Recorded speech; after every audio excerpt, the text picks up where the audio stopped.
Welcome to Tim Stodd's FM, a place to share new ideas, speak freely, and continuously find ways to live our best lives. And now your host, Tim Stoddard. Hey, what's up, everyone? My name is Tim Stoddard. Welcome to Tim Stodd's FM. Thank you so much for joining me. Shit, I'm excited about this week's episode. These guys were so cool. It was probably one of the most exciting companies that I've found, and I was thrilled that I was able to get these two fine gentlemen on my podcast. Before we get into this week's episode, let me catch you guys up with what's been going on. So, as the diehard Tim Stodd's FM listeners know, I didn't put out an episode last week, and I'm sorry about that. I was in Los Angeles. I was in sunny California meeting a friend of mine, getting some dinner, talking shop. I love LA. It's no wonder that people go there and they just feel gravitated to be there. I got some people trying to convince me to move out there as well, but I don't know, thinking about it. I'm enjoying my time here in Nashville, and I'm in this phase of my life, man, where I'm trying not to take everything so seriously. You know, not every second has to be about optimizing my life and finding ways for like the most successful career, the most successful life, and the best relationships and all that shit. Sometimes I can just relax and be myself and enjoy the work that I do. And so that's what I've been trying to do. I've been making sure that I'm enjoying my blog, getting my daily posts out there every day. By the way, for all the diehard readers, I can't even tell you how much I appreciate your support. It's such an amazing feeling to see all of the people that religiously open my blog posts and my newsletter through the daily emails that I send out and the replies that I get from all of y'all. It's like, it's so fucking motivating and inspiring to me. So thank you all. And in my podcast as well, I'm trying to just find interesting people. I'm trying to find fascinating people that are doing things that they're passionate about and finding ways to tell those stories. So it's a work in progress, but man, I really, really appreciate all the support. So a few things to get caught up on. Stodzy, my agency, we're about to totally launch a brand new website. I cannot wait to show everybody this website. It's probably the most clean and just refreshing design that David has ever done, I think. A kid is just so talented, and he just keeps getting better and better, refining his design process, and together we're learning about, you know, how to effectively combine design with like minimalist copywriting, and I'm really excited. Hopefully by the time this podcast goes out, which will be tomorrow, which will be the 29th, the website will be live. So we'll see. Stodzy.com to check that out. STODZY. All right, enough of me rambling. Let's get into this week's episode. This week I interviewed two gentlemen, Franco Rivas and Gonzalo Sanchez. They are both born in Argentina, and they make me feel like I don't work that hard and like I'm not that smart. So they're both multilingual. They've both worked together and started companies. And the company that we talked about in this week's episode is called Weekly.gg. It is a weekly newsletter that informs young entrepreneurs and young business professionals about the week's most relevant and important esports news. I know I've been on a weekly esports kick, guys. I can't help it.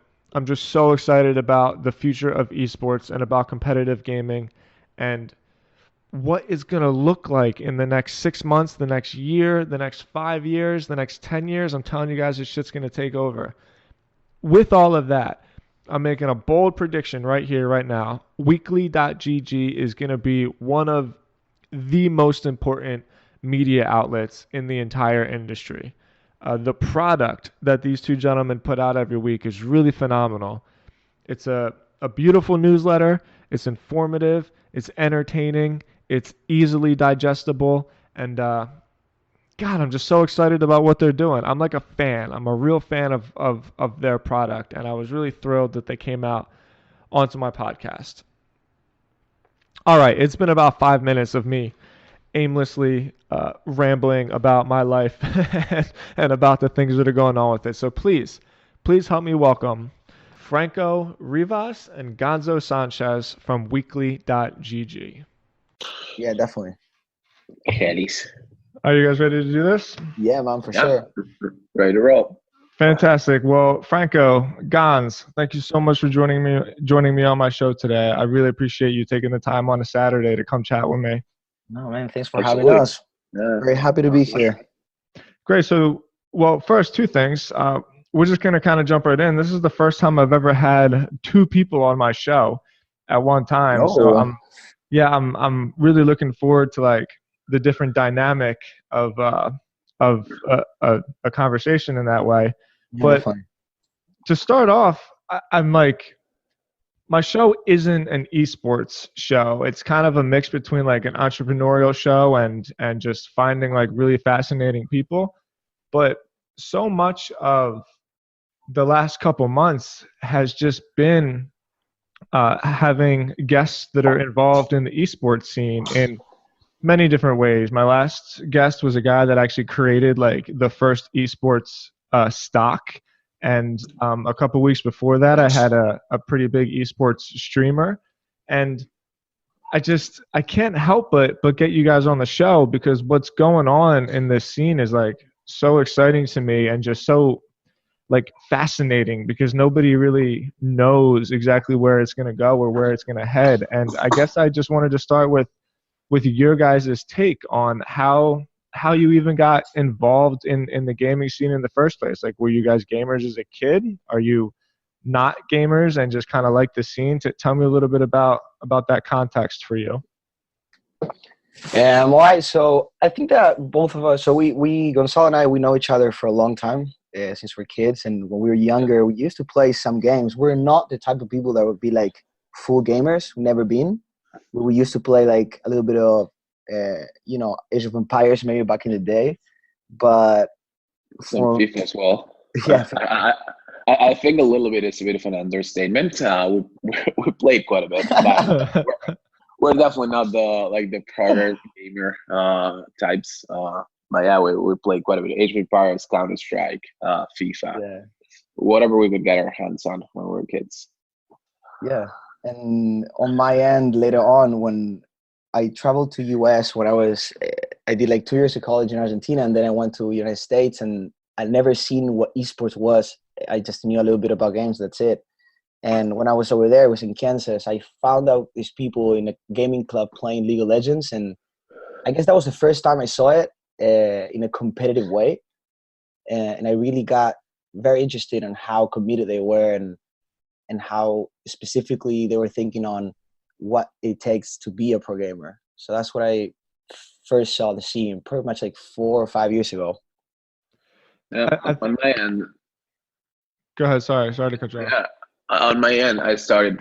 So a friend of mine who lives like right next door started playing Age of Empires all over again, and I started following like the Age of Empires pro scene and watching streamers, watching tutorials, just trying to beat his ass, and that's how I started when I was a bit older. So you said something there that really stood out to me, and you said how competitive it was. And I think that's probably one of the main things that people need to understand these days. For instance, I don't know if you guys wrote about it in your newsletter. I think you did, and obviously we're going to talk about the newsletter, weekly.gg. But on Twitter, there was like a big storm of people freaking out that there was, I think it was maybe it was a League of Legends match that was on ABC, and people were going like, oh my God, what is this? The world's coming to an end. There's sports on TV. But like what you said there, which really stood out, is an important distinction. You said it's competitive. It's not just sitting around a living room playing games. There's like real competition involved, and real stakes involved, and real money involved, and real like hard work involved. You know, it's not just playing games, it's training, what you were talking about. And it took me a little while to see the difference there, but once I did, I really started to like respect it as an industry. No, definitely. It's absolutely crazy to think about it, but it's a reality. I mean, if you think about it way back in the day when I guess football started, like a lot of people I'm pretty sure were like, "Dude, what the fuck are these people doing? They're just chasing a ball," right? And later on, literally they know now it's the biggest entertainment and form of competition out there. It's the Sure. same with esports. It's completely the same. There's just a little few amount of people that are able to reach that, I guess, level of technique and skill and mentality to be a pro. It's not just, smashing some keys and that's it. It really takes a lot. It really takes a lot of skill to be there. And it depends obviously on the game, right? Different games, different skills.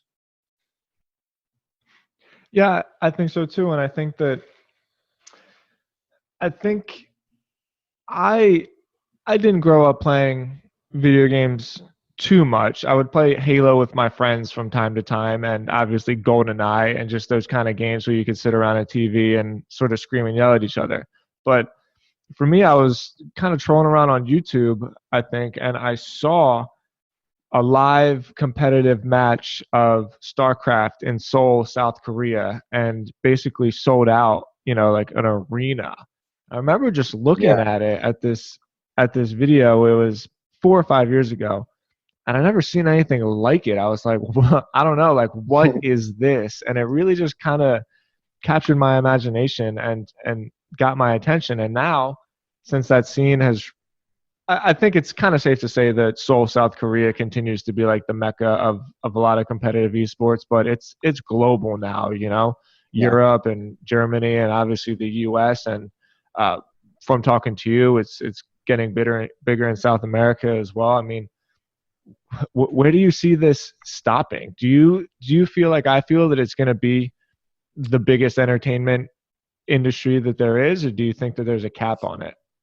Yeah, I wouldn't think it's stopping, and we're actually betting part of our livelihood on it with our company. Um, I think esports is probably the biggest industry like no one's talking about. Just people who are close to it. I think that will change, like especially once you look at like the readership numbers, for instance. Like the last League of Legends final had a bigger audience than most of the American like sporting events, except the Super Bowl. So to be honest, I don't think it's stopping. Like the numbers are impressive right now, but what's most impressive, it's also the growth rate. You can see the industry just growing at an unprecedented rate every single year. So I don't think it's stopping. I don't know what you think, Franco. No, definitely. I think it really showed a lot of in the last 5 years. It showed the potential, and it's definitely here to stay. It's interesting what is the path that it's going to take. There's a lot of path it could go. It could go, wrong in a lot of ways. It could really go in others, but it's not stopping it. I don't think it's definitely going to grow. I think you guys are right. And quickly, I want to just get into the reason why I invited you guys on the show in the first place. I wanted to start with like a little bit of context about esports, so that if people listening to this don't have as much familiarity with it, they get a grip, an understanding as to how big it is and how big it's getting. But really, why I wanted to talk to you is because of your guys' newsletter. I'm a huge proponent of newsletters. I think that from a marketing standpoint, email has, and probably always will be like the most effective marketing channel. And I think it's really the case, especially now where there's so many different people fighting for ridiculous, not what I would say, not valuable attention, like Facebook likes and Instagram likes. From a marketing standpoint, it's not nearly as valuable as like a really, really strong email list. And I saw your newsletter, man, and I'm just so excited about it. Like, first off, you guys put out a really, really good product, and I mean that. It's Thanks, difficult to man. be a good writer. It's difficult to write newsletters in a way where like you format it properly with bullet points and kind of short sentences, and like knowing what to put bold so that you can keep people's attention. You guys do a really, really great job on it. So I could ramble on about it because like I'm really excited about it, but I want to hear where you guys got the idea and like when you decided, yeah, fuck it, let's do this. We're big proponents of newsletters as well. I agree with you 100%. Like email, it's an underrated channel. People have been saying that email is dead and will be dead for years. And we see new companies popping up in the space, like Superhuman as an email client, or companies like Insight, Substack, or just newsletters like ourselves. Email is not dead at all. It's growing. That's where about 6-7 months ago we started with a different newsletter called Seat Table. That's where we sort of got our feet wet, and then Franco and I sort of teamed up and came up with weekly, mostly based on his background, which he can tell us a bit about. Well, I think that is something that you said that is really important. That it's true that there's so much stuff and information outside, especially in esports, because most of the people that are involved in esports, they come from the digital, right? And not only the people that are creating the content, but also the streamers, the pro gamers, all of them, they create their content. So there's an insanely amount of information around. And for us, Gonski showed us the ways of newsletters and how they grow and how personal they can get. And we thought that was a great opportunity to throw out in the industry, and we didn't see it, in other companies. So we wanted to have that little personal email every Friday at your door and telling you a little bit about all things esports in a way that everybody can understand, not only the veterans, but also the newcomers. So what do you think is the core behind what you guys write about? Would you consider yourself a news-based newsletter? Are you an entertainment newsletter? Like what's your core message? Who are you trying to speak to? So we're talking to the business professionals of esports, right? There's a curated newsletter that we do grab the most important that happened during the week. For the people that are, in general, the people that are involved is high executives, CEOs, head of partnerships of endemic and non-endemic sponsorships, and we try to talk to them, to the investors that are trying to get into the scene, but in an entertained way. I think we are a form of entertainment at some point. We try to have that voice that is an informal, conversational, and human voice. Yeah, I think you guys do it really well. You mix the informative element with the entertainment element, because you have to be kind of entertaining, or else it's, I don't know, just a finance report or an investment report. But when I look at it, it's like a perfect blend between young entrepreneurs and business professionals that sort of see this as something that they, maybe want to do with their lives or get involved with. And as a gamer, one of the cool things about esports is there's kind of drama involved with it as well. There's storylines, and there's different people competing against each other, whether that's in a game or whether that's in business. And I noticed that you guys do that really well. You find those drama points where you can, pull a story out of, and then you tell it in a very short, bite-sized, digestible manner. Yeah, definitely. One of the things that we wanted to sort of mimic when we started is, we imagine ourselves like being your esport friend, that guy who knows a bunch about esports, but he's not either super nerdy or super businessy. Just your cool friend who knows about esports, and he's telling you about everything related to esports. So cool storylines, but also business stuff, and who fundraise money and what cool partnerships are going on. Just overview, and that's sort of the tone and the style that we're going after, and I think it's working. I was just reading this book about kind of defining your USP, he called it, your unique selling proposition. Like, what are you that nobody else is? And I think it's brilliant that from the very beginning, you guys even have that tagline, like, or your cool friend that tells you about esports. When you said that, I can kind of picture myself like hanging out around a bar with some of my friends, you know, and maybe my cool friends like throwing back a beer or something like that, telling me about all the crazy stories that happened to him this week. That's so important. A lot of brands have an idea, but they really struggle with their identity, I guess. And Yeah. it's great that you guys have that first, because you can grow into your content, but it's hard to like grow into an identity. Yeah, Yeah. I think that happens when you don't think enough about, or when you don't start with your customer. Um, if you start thinking about who your customer is, and in our case, a subscriber, then you, as a function of that, you can't be everything to everyone. You need to be super relevant to that customer. I think that's when we started like realizing that we needed to be super specific and super relevant and sort of define ourselves, and then start from there. Yeah, also at the end of the day, like most of the people that are in charge of these teams and these companies are very young in this industry, right? Like Yeah. now It's there's a lot wild how much money there is with like it's people that are crazy. too It's young to have crazy. that much money. Yeah, you can see examples of young people that are really stepping up the game of how things are done correctly, but there's a lot of young people that have mistakes because they get all these injections of money.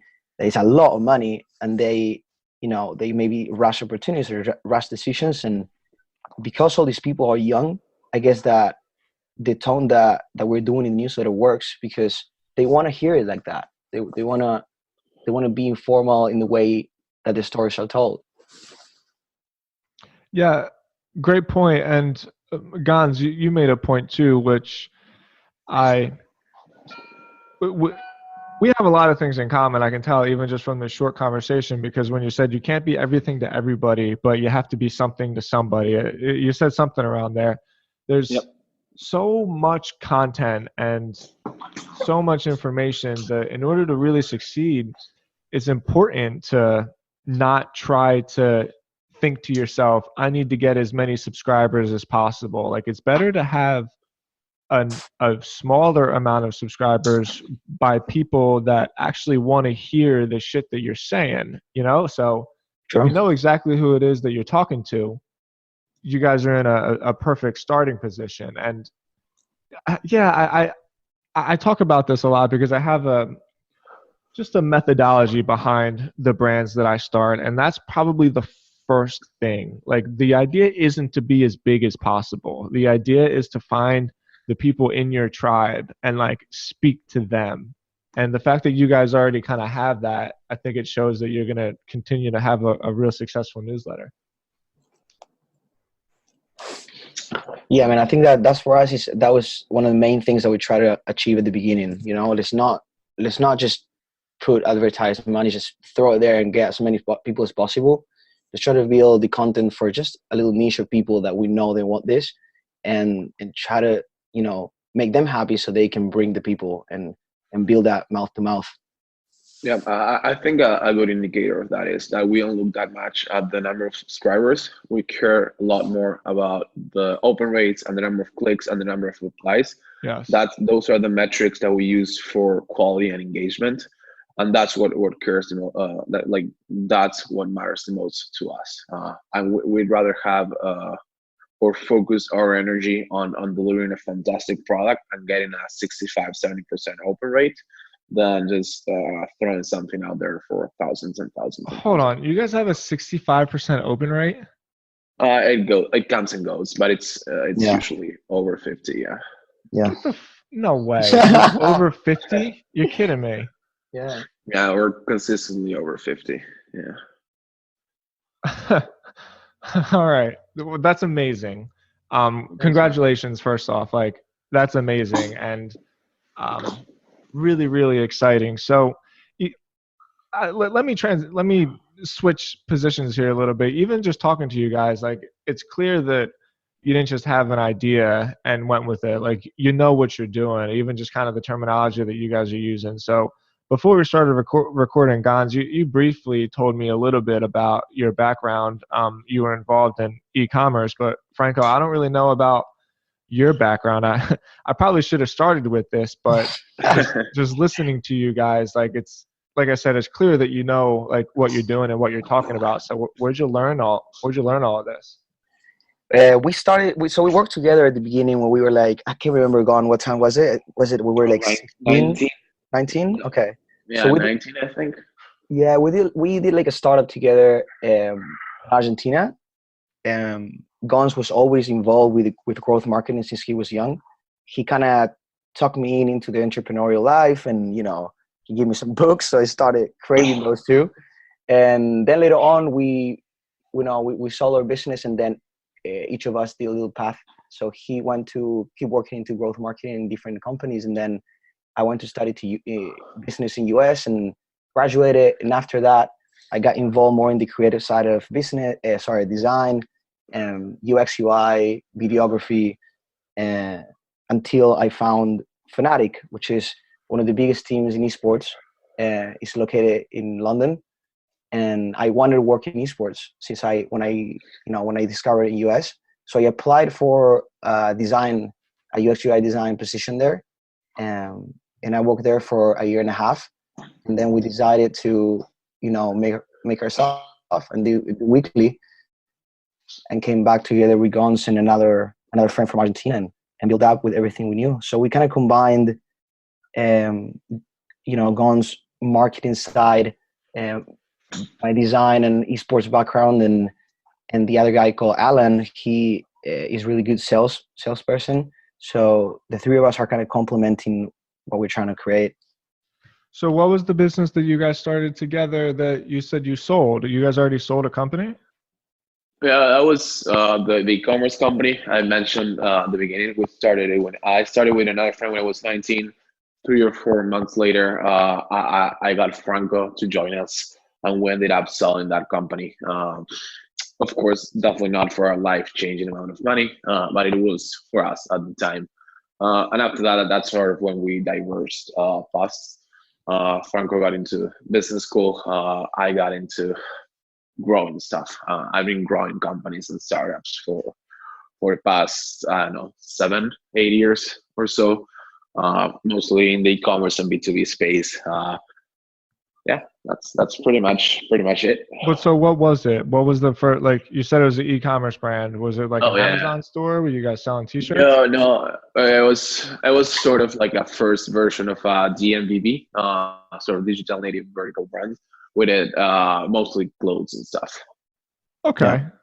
So it wasn't like a huge amount of money, but you guys got the experience of like starting something and then growing it and then scaling it and then selling it. I'm sure that was really valuable for you. Yeah, we raised some cash on the way, which also helps. So we got the experience, like we got everything.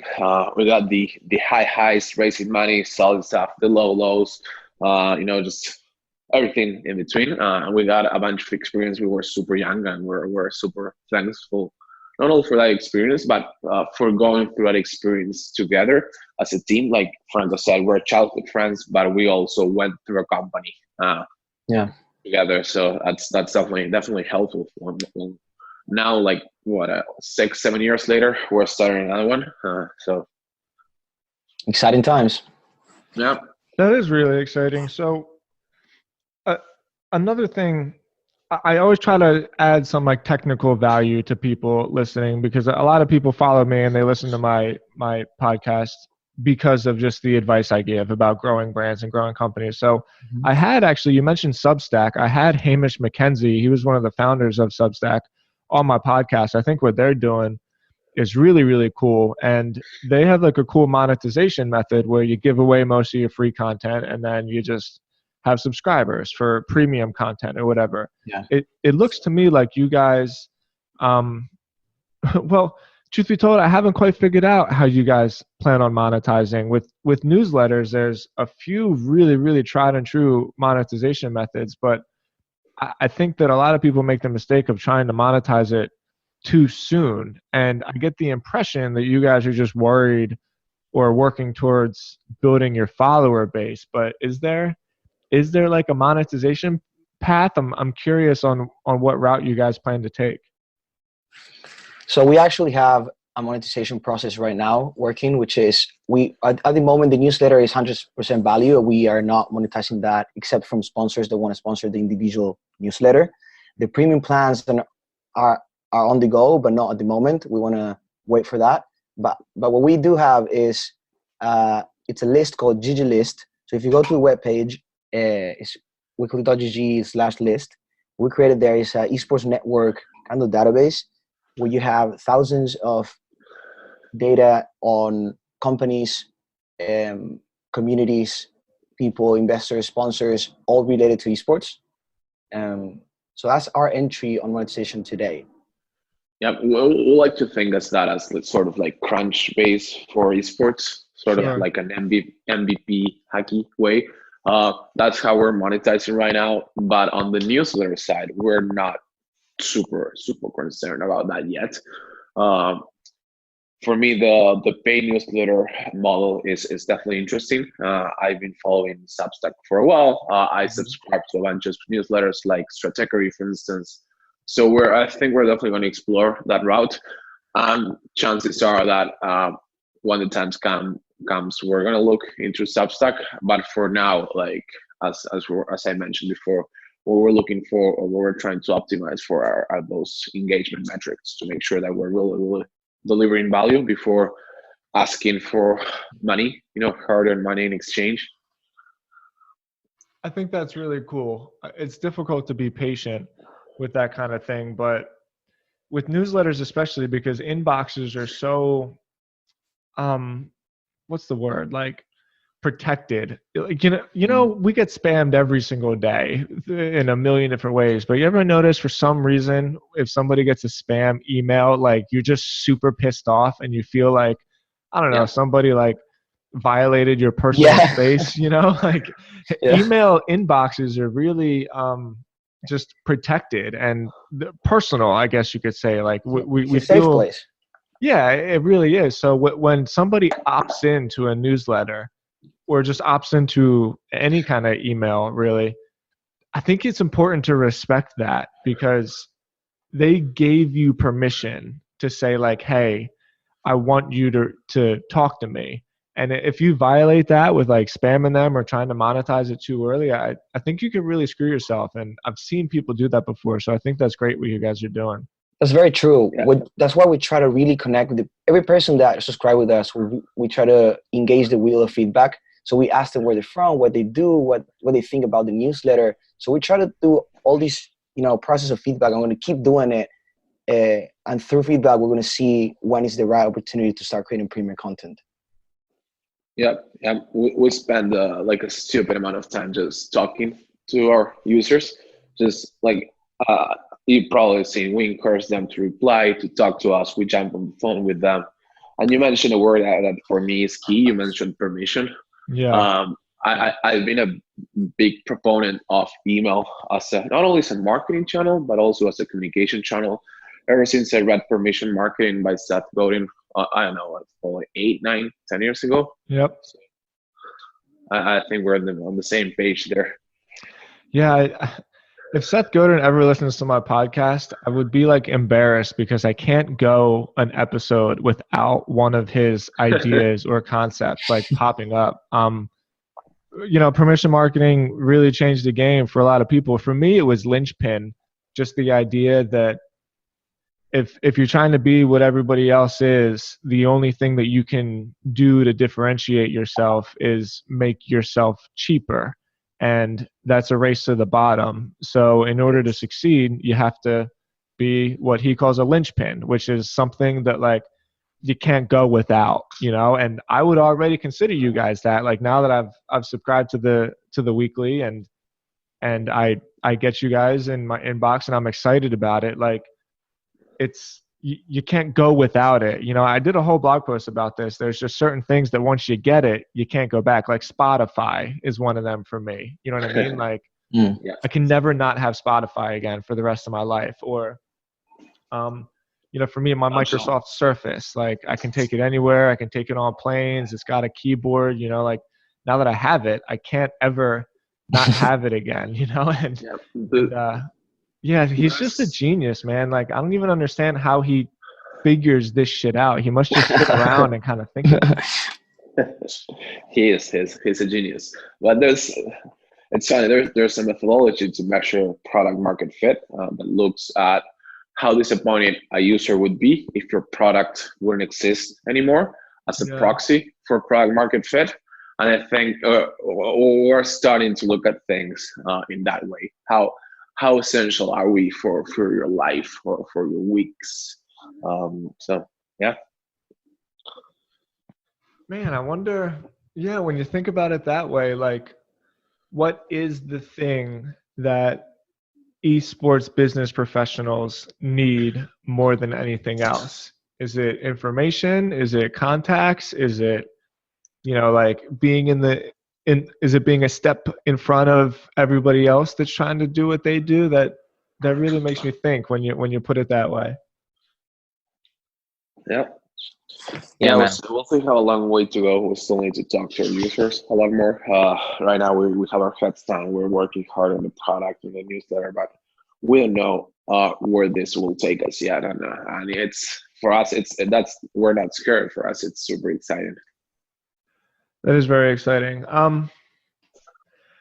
Man, I feel like I covered most of the bases. It was a good coverage, man.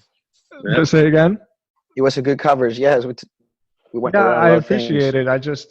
Because with what happens with me with newsletters, like, it's such a simple thing, but I really just kind of geek out over them because they're so just direct. You don't have to go through Facebook. You don't have to go through Google. You don't have to fucking deal with algorithm updates or bait and switches like Facebook has done a million times. And as an SEO, like, I always have to be on the lookout for that. But when you have somebody's email address, it's just you and it's them. And it's like a really, really personal relationship. So to hear you guys saying that, like, you talk to your users all the time and you go back and forth with them, like, you're really solidifying your brand. And I think it's so cool, man. Like, I'm a fan of what you guys are doing. I'm really excited about it. Thanks, man. We appreciate that.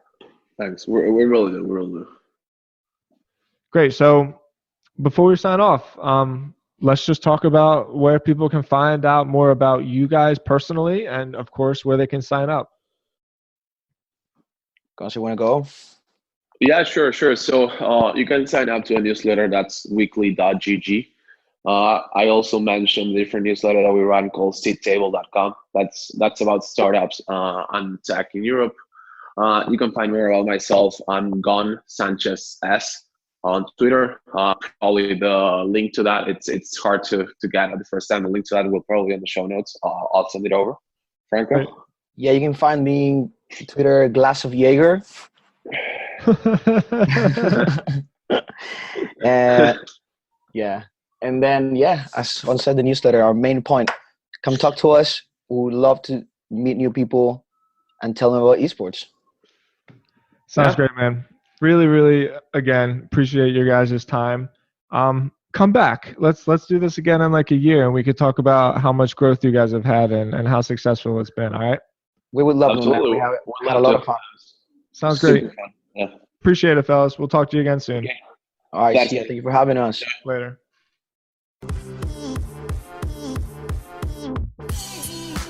Hey guys, it's me. It's Tim. One last time before we wrap up, just wanted to say thank you for tuning into the podcast. Please subscribe on iTunes. Please leave me an honest rating. Please follow me on Spotify. It's the best thing you can do to support the show. If you want to find out more, go to timstods.com. Feel free to fill out the contact form to reach out to me personally. I always respond. I appreciate you guys so much. I'll talk to you tomorrow. Have a good one.